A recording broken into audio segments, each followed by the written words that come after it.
Now, we went to the chicken market in Jersey City, and I'm telling you, I remember doing this when I was probably 5 years old. And the same market actually still exists today, owned by the same family, the same old potbelly stove sitting in the middle of the market. And my mom would go in with my grandmother, and they would haggle with the owner, and he would pick chickens out, and he had this little piece of string. He would tie it around their legs and throw it on a scale and weigh the chicken. And then, of course, they would battle again over the price of the chicken and the age of the chicken. And then when they finally made the deal, he would take the chicken in the back and he would clean and dress it. And I used to hate the smell of the place because, I mean, just imagine going into a chicken coop, and that's basically what it was like. My mom would give me a handkerchief, and I would cover my face with this handkerchief, but I had to be right in the middle of everything. So I went in the back. I watched him completely clean and dress the chicken, and my mother would always yell in, "Make sure you give me extra feet," because we always put the feet from the chicken in the soup, which gave the soup a more heavily body type of gelatin that's naturally extracted from the feet, and also gave it a really rich golden color. And then we didn't throw the feet away after the feet were done cooking in the soup. My mother used to actually let my brother and I eat them, and they were delicious. And today I get chicken feet in Chinatown. We go for dim sum. You get braised chicken feet, which might freak some people out, but until you've tried it, it's really good. You need to test it out. Okay, now I've got my aromatics nicely wilted here, and I'm going to add some stock to this.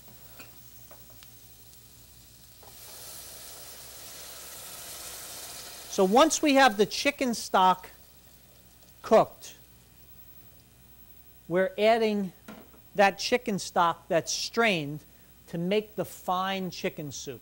See, all of the onions and the carrots and the celery, the same aromatics that we're starting the soup with, get cooked out. All the flavor is extracted out of them. So we need to make sure and start off with fresh, which we're doing here.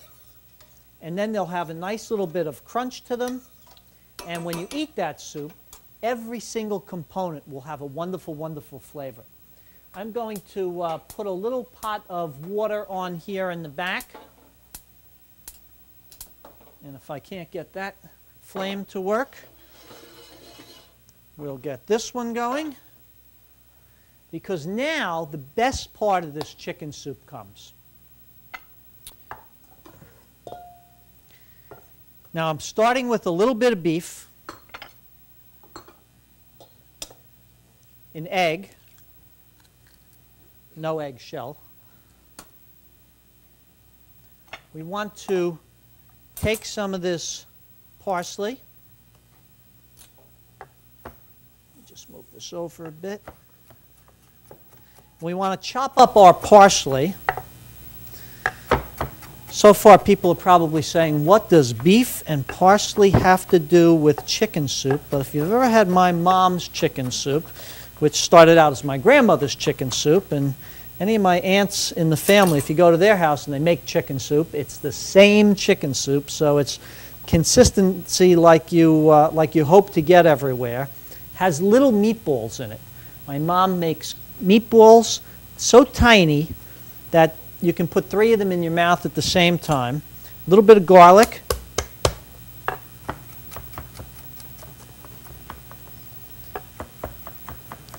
But meatballs in the chicken soup. That's what makes this an entire meal. Okay, we put our little bit of garlic.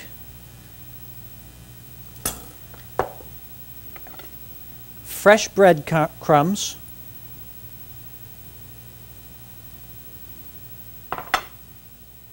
And freshly grated Pecorino Romano cheese. Now, I'm using the Locatelli brand of cheese, which the Locatelli plant is actually in Jersey City.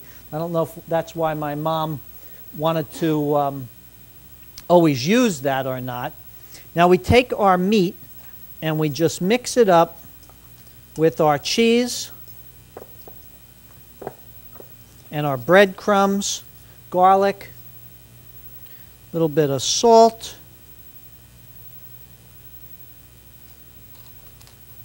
pepper. Have to clean that pepper mill up once I clean my hands up. For some people, they try and do this with a spoon. Just doesn't work. Put a rubber glove on if working the meat freaks you out. But you need to squeeze through the meat this way to make sure that it's totally mixed properly. Now, when this is all done, and by the way, when my mother-in-law makes these meatballs, she adds a big bowl of cheese and then adds a tiny bit of meat for flavoring. Hers are like cheese balls. Okay. Got a nice wet towel here to clean my hands off. And we'll clean our pepper mill off also. Now, when you need to test this for salt and pepper, you need to make a tiny little patty and saute it in a little saute pan with a little oil. I grew up in my household, and please, you don't want to do this at home. People still say I'm crazy for it, but I taste it for seasoning. Delicious. Again, don't do that at home. Now we make these tiny little meatballs. Just like that. I actually did this the other day at my house. My wife was traveling. My in-laws came over. Had everybody working at the counter. We made about 300 of these little meatballs in about 20 minutes' time. It was like all hands on deck for the meatballs. But it's these type of traditions that we create that stay with us for years. When I went back to the old chicken market about a year ago, which is in the Greenville section of Jersey City on Ocean Avenue, which is an area that's becoming completely gentrified, I went back, and looking in this place, it was just a complete walk back through time. I mean, I could remember times I was there with my brother, and it was such a warm and wonderful feeling. Let me just crank this up a little bit over here. I've got a little pot of water going here that I want to cook these meatballs in for our chicken soup. But, you know, finding these places that when you go back and they're just as they were when you remember them 30, 40 years ago, it's just a wonderful feeling. You know, people say things like you can never go back. But I'll tell you, it's all about the tradition. And my mom made this soup with her mom. She taught my brother and sister and I how to make it.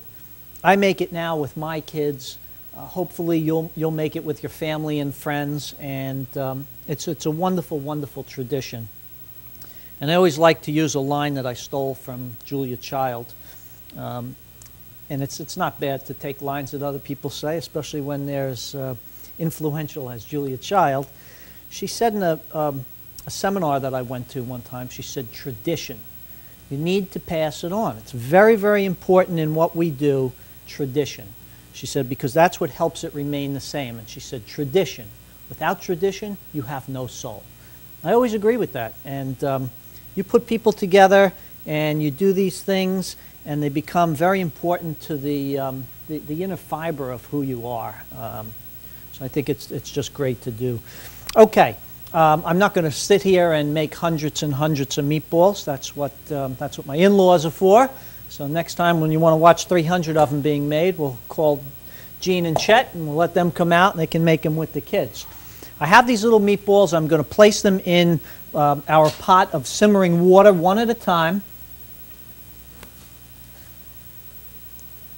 Now, I wouldn't want to cook these in the soup, because if you cook a bunch of these in the soup, you're going to have a lot of that cheese extracted from the meatballs, and it'll cloud the soup up terribly.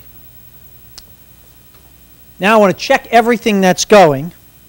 Our stock is going wonderfully. Now that stock will cook for several hours and turn into that nice golden liquid that I showed you earlier.